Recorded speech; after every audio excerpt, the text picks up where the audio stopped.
لله الحمد لله الذي كفى والصلاة والسلام على رسول الذي اصطفى اما بعد عزیزان محترم، اس سے پہلے میں یہ عرض کر چکا ہوں کہ قرآن اللہ کی کتاب ہے۔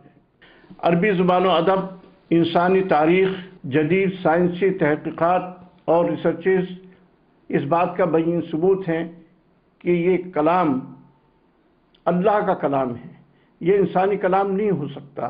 اس کی ہر آیت بلکہ ہر لفظ یہ بتاتا ہے کہ اللہ کا کلام ہے۔ اس موضوع پر بھی انشاءاللہ کسی روز گفتگو ہوگی قرآن کے اعجاز پر۔ حضرات، آج ہم اس موضوع پر بات کریں گے کہ یہ اللہ کا کلام ہے، اس کے ہم پر کیا حقوق ہیں۔ اس سلسلے میں 6 حقوق ہیں۔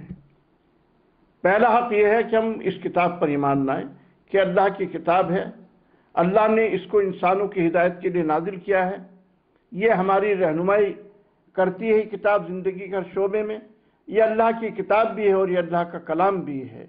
قرآن پاک میں ارشاد فرمایا گیا، اعوذ باللہ من الشیطان الرجیم، بسم اللہ الرحمن الرحیم، آمن الرسول بما انزل الیہ من ربہ والمؤمنون کل آمن باللہ وملائکتہ وکتبہ ورسلہ لا نفرق بین احد من رسلہ، کہ رسول ایمان لایا جو کچھ اس کی رب سے اس پر نازل کیا گیا، اور تمام اہل ایمان بھی اور رسول بھی اور اہل ایمان میں سے ہر شخص اس بات پر ایمان لایا کہ اللہ ایک ہے، یعنی اللہ پر ایمان لایا، اللہ کی کتابوں پر ایمان لایا، اللہ کے رسولوں پر ایمان لایا، اور رسولوں کے درمیان ہم کوئی تفریق نہیں کرتے ہیں۔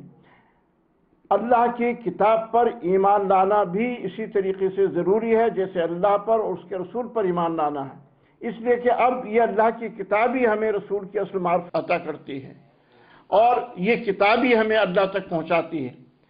اللہ کے رسول ہمارے درمیان نہیں ہیں، لیکن اللہ کا کلام ہمارے درمیان ہر وقت موجود ہے، ہماری رہنمائی کے لیے ہر وقت یہ اپنی آیات بینات ہمارے درمیان پیش کرتا رہتا ہے۔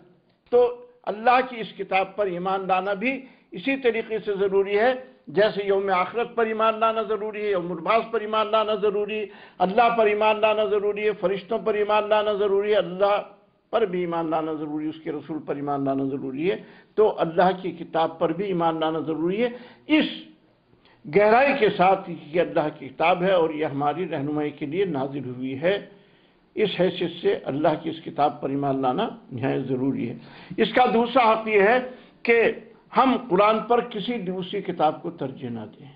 یہ اللہ کی کتاب ہے، سب سے زیادہ اہم، سب سے زیادہ راجع، سب سے زیادہ فضیلت والی، سب سے زیادہ پڑھی جانے والی کتاب یہ ہے۔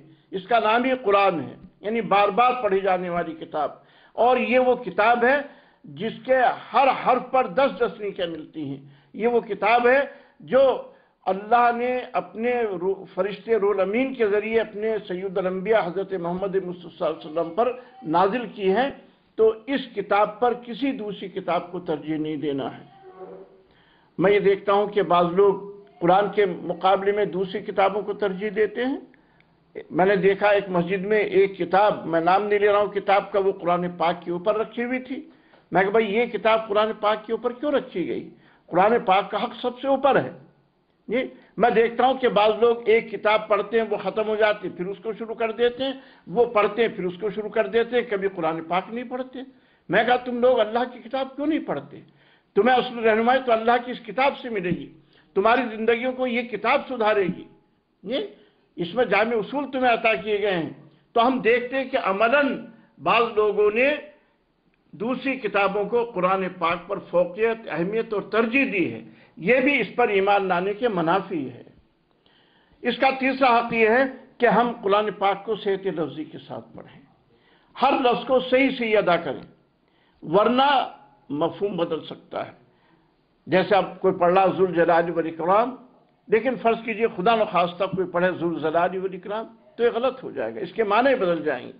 اسی طریقے سے لیلۃ القدر ہے، لیکن کوئی لیلۃ القدر پڑھے، لیلۃ القدر مطلب قدر والی رات، منزلت والی رات، احترام والی رات، یا جس میں تقدیر کے فیصلے ہوتے ہیں وہ رات، لیکن لیلۃ القدر اگر پڑھیں گے تو قدر کے معنی قدورت کے ہیں، یعنی گندگی اور تقدر والی رات، مفہوم ہی بدل جاتا ہے۔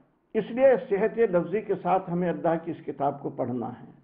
میں تو یہ کہتا ہوں زیر زبر کا بھی بہت خیال رکھنا ہے، اس لیے کہ زیر زبر کے ذریعے سے بھی بہت سے الفاظ کے معنی بدل جاتے ہیں۔ جیسا ہم پڑھتے ہیں انعمت علیہم غیر المغضوب علیہم ولا الضالین، لیکن خدا نخواستہ اگر یہ انعمتو کی آواز نکل گئی تو اس کا مفہوم بھی غلط ہو جائے گا، اور یہ مفہوم کفر تک پہنچا دیتا ہے۔ انعمت علیہم کہ جن پر تو نے انعام کیا ہے، اور انتو اگر ہم پڑھ دیں گے تو جن پر میں نے انعام کیا ہے۔ ایسے قتل داؤد جالوت، حضرت داؤد علیہ السلام نے جالوت کو قتل کیا، لیکن اگر داؤدا پر ہم زبر پڑھ دیتے ہیں تو اس کا مطلب یہ ہوگا کہ جالوت نے داؤد علیہ السلام کو قتل کیا، نعوذ باللہ خاکم بد ہے، تو مفہوم الٹا ہو جائے گا۔ تو قرآن کو صحت لفظی کے ساتھ نہایت اہتمام کے ساتھ ٹھہر ٹھہر کر پڑھنا بہت ضروری ہے۔ قرآن نے خود حکم دیا ورتل القرآن ترتیلا، کہ آپ قرآن پاک کو ٹھہر ٹھہر کر پڑھیے، نہایت اطمینان کے ساتھ پڑھیے، نہایت سکون کے ساتھ پڑھیے۔ لیکن ہم یہ دیکھتے ہیں کہ لوگ قرآن پاک 10 دن میں ختم کر رہے ہیں، 3 دن میں ختم کر رہے ہیں، شبینہ ہو رہا، پوری رات میں قرآن پڑھتے ہیں۔ یہ کچھ سمجھ میں ہی نہیں آتا ہے، تو یہ اللہ کے کلام کے ساتھ کھلواڑ ہے۔ اسی سلسلے میں قرآن پاک نے یہ بات کہی کہ آپ نے اسے حضوا بنا لیا، اللہ کے رسول کو، اللہ کے کلام کو تم نے مذاق بنا لیا، ٹھٹا بنا لیا تمہیں۔ یہ تو ایسی کتاب ہے جس کو ٹھہر ٹھہر کر پڑھے جانا چاہیے۔ حضور صلی اللہ علیہ وسلم جو قرآن پڑھتے تھے تو لوگ پروانہ وار آپ پر ٹوٹ پڑتے تھے، یہاں تک کہ آپ کے مخالفین، آپ کے دشمن بھی جمع ہو جاتے تھے آپ کا کلام اور آپ کی قرأت سننے کے لیے۔ اس میں اتنا لطف آتا تھا لوگوں کو، اتنی چاشنی، اتنی کش میں آپ کی قرأت میں، کیونکہ نہایت اطمینان سے ٹھہر ٹھہر کر پڑھتے تھے، خوشحالی کے ساتھ۔ ایک دفعہ ایسا ہوا کہ سردار قریش نے ایک دوسرے کو دیکھا کہ بھئی وہ سب لوگ جمع ہو گئے رات کو حضور صلی اللہ علیہ وسلم کا قرآن سننے کے لیے۔ بعد میں انہوں نے میٹنگ کی اور یہ طے کیا کہ بھئی یہ تو ٹھیک نہیں، ہم تو لوگوں کو روکتے ہیں، جب لوگ یہ دیکھیں گے کہ ہم خود قرآن پاک سننے جا رہے ہیں تو لوگوں پر کیا اثر پڑے گا۔ تو سب نے قسم کھائی کہ کل کو کوئی نہیں جائے گا۔ پھر ہر شخص نے یہ سوچا بس سب نے قسم کھا لی کوئی نہیں جائے گا، چلو میں چلتا ہوں۔ عتبہ نے قسم کھا لی، ابو جہل نے قسم کھا لی، اس طرح سے ان دشمنان اسلام نے قسم کھائی کہ کل سے کوئی نہیں جائے گا۔ اب ہر آدمی نے سوچا کہ بھئی کوئی تو جائے گا نہیں، قسم کھا لی، میں چلتا ہوں۔ اس طرح ہر آدمی سوچ کر پھر وہاں سب جمع ہو گئے۔ یہ قصہ کئی دن تک ہوتا رہا۔ تو میں یہ عرض کر رہا ہوں کہ قرآن پاک کی تلاوت، اس کی قرأت، اس کا پڑھنا اس قدر لوگوں کے لیے جاذب کشش اور باعث کشش ہوتا ہے کہ لوگ اس کی طرف کھنچتے ہیں۔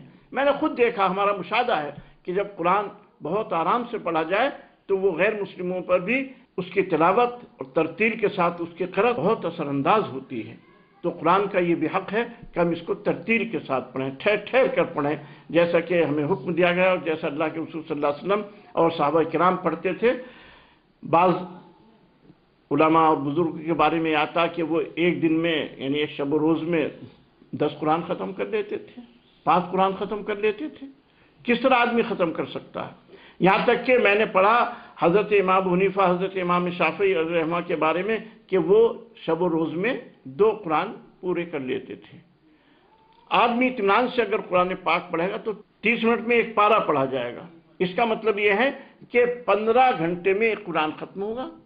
تو 2 قرآن ختم کرنے کے لیے اسے 30 گھنٹے چاہیے، شب و روز میں ہوتے ہیں 24 گھنٹے۔ اچھا بہت اگر آدمی ذرا روانی سے پڑھے بہت زیادہ تو 20 منٹ میں پڑھے گا۔ 20 کا مطلب یہ ہوتا کہ 20 گھنٹے میں گویا کہ 2 قرآن ختم ہوں گے، یعنی 10 گھنٹے میں اگر وہ مسلسل پڑھ رہا۔ اب 20 گھنٹے میں تو اس نے قرآن پڑھا، کب سحری کھائی، کب اس نے افطار کیا، کب اپنی ضروریات سے فارغ ہوا، کب اس نے نمازیں پڑھی۔ تو بزرگوں کی طرف ایسی باتیں منسوب کرنا جن سے یہ معلوم ہوتا ہو کہ وہ قرآن کی خلاف ورزی کر رہے ہیں، اس لیے قرآن تو یہ حکم دے رہا ورتل القرآن ترتیلا کہ بھئی ٹھہر ٹھہر کر قرآن پڑھو، اور اتنی جلد بازی میں بزرگ قرآن پڑھیں کہ قرآن کے حکم کی خلاف ورزی ہو تو یہ ان کی نسبت بہتر بات نہیں ہے۔ قرآن کا چوتھا حق یہ ہے کہ اسے سمجھ کر پڑھیے۔ قرآن پاک اللہ کی کتاب ہے اور اس کو ہدی للناس ہدی للمتقین کی حیثیت سے نازل کیا گیا ہے کہ تمام لوگوں کے لیے ہدایت ہے. تو اس سے ہمیں ہدایت حاصل کرنی چاہیے. قرآن جب سوچ سمجھ کر پڑھیں گے، غور و فکر کریں گے، تدبر کریں گے، تبھی تو یہ ہدایت ہوگی ہمارے لیے. یہ زندگی ہر شعبے میں انسان کو ہدایت دیتا ہے، اس کی شخصیت کو عظمت و رفعت سے روشناس کراتا ہے. قرآن پاک کا یہ اعجاز ہے کہ اس میں علم کے خزانے بھی ہیں اور عمل کی راہیں بھی قرآن پاک کشادہ کرتا ہے. یہ بتاتا ہے کہ ہمارے عقائد کیا ہوں، یہ بتاتا ہے کہ انبیاء کرام علیہ السلام دعوت کے سلسلے میں کن مراحل سے گزرے اور انہوں نے کن مراحل میں کیا حکمت عملی اختیار کی. یہ انبیاء کرام علیہ السلام کی پوری تاریخ دعوت و تبلیغ ہمارے سامنے پیش کرتا ہے اور پھر اس کے نتائج و عواقب ہمارے سامنے رکھتا ہے. اسی طریقے سے قرآن ہماری تربیت اور تزکیہ کرتا ہے، ہمارے دلوں کو مانجتا ہے جب ہم اس کو سوچ کر پڑھتے ہیں. اور یہ دعوت اور تبلیغ کے اسلوب، اس کے طریقے، اس کا انداز، اس کی حکمت ہمارے سامنے پیش کرتا ہے. یہ انسان کی دنیاوی کامیابی کے لیے اور اخروی کامیابی کے لیے ضروری اصول پیش کرتا ہے. انسان کیوں ناکامی اور خسران سے دوچار ہوتا ہے، قرآن پاک بہت واضح طور پر وہ تمام باتیں ہمارے سامنے کھول کر بیان کرتا ہے. اسی طرح یہ اچھے اخلاق سے ہماری سیرت کو مزین کرتا ہے اور رضائل اخلاق کا قلعہ کما کرتا ہے. تو ضرورت اس بات کی ہے کہ ہم قرآن پاک پر تدبر اور غور کریں.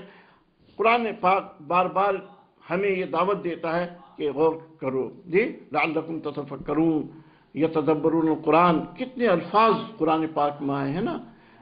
وَإِذَا ذُكِّرُوا بِآيَاتِ اللَّهِ لَمْ يَخِرُّوا عَلَيْهَا صُمًّا وَعُمْيَانًا. لوگ گونگے اور بہرے ہو کر نہیں گر پڑتے ہیں قرآن پر جب قرآن پڑھا جاتا ہے، بلکہ اس میں غور و فکر کرتے ہیں. تو اللہ کے محبوب بندوں کی صفت بیان کی گئی ہے کہ وہ قرآن جب پڑھا جائے تو اس پر اندھے اور بہرے گونگے ہو کر نہ گر پڑے، بلکہ غور و فکر کریں، سوچیں. قرآن کا 5واں حق یہ ہے کہ اس پر عمل کیا جائے.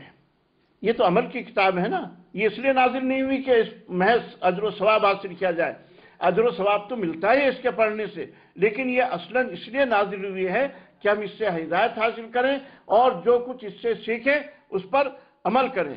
اس لیے کہ عمل کے بغیر علم بانج ہے، اور علم بھی حاصل کریں ہم قرآن کا، کیونکہ علم جو ہے وہ بغیر عمل کے بیکار ہے.